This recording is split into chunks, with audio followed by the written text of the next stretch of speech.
Meanwhile, the Kenya Kwanza Alliance is asking the Azimio la Umoja One Kenya counterparts to come back to the negotiations table in order to resolve the outstanding issues that led to the demonstrations.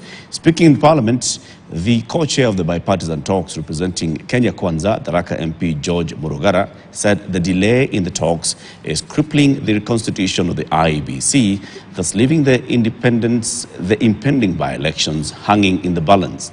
As KTN's Emmanuel Tor reports, Azimio have responded with the resounding no to the invite.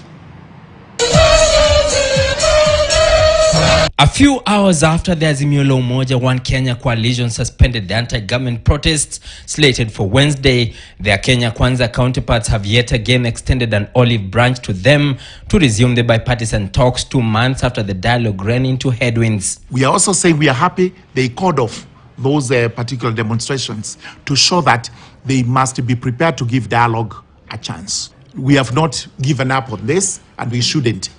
Remember, the talks have not been dissolved. They have only been suspended.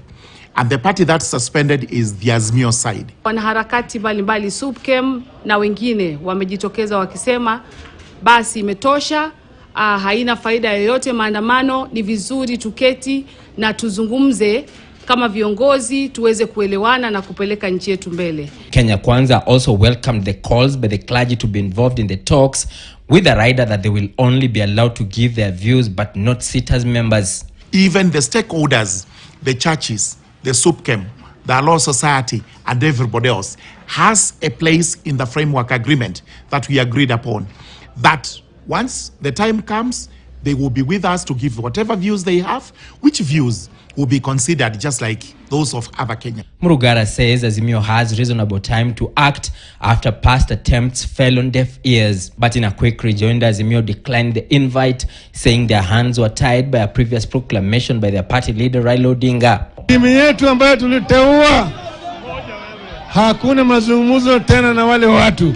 As myself or the team, we do not have some independent power by which we can resume talks until and unless we are so authorized by our parliamentary group and by our leadership, and we have not been authorized. 2 letters, one requesting the electoral agency to preserve the 2022 presidential election material, and another addressed to the IEBC selection panel to suspend the recruitment process, have been the bone of contention, with Kenya Kwanza declining to sign the correspondences, with the co-chairperson saying they had no mandate to order independent bodies.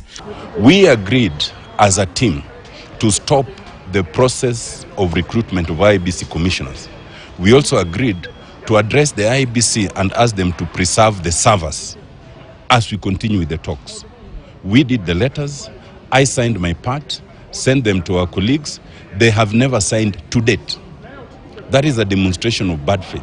With the co-chairperson saying they had no mandate to order independent bodies. Emmanuel Tor, KT News, Nairobi.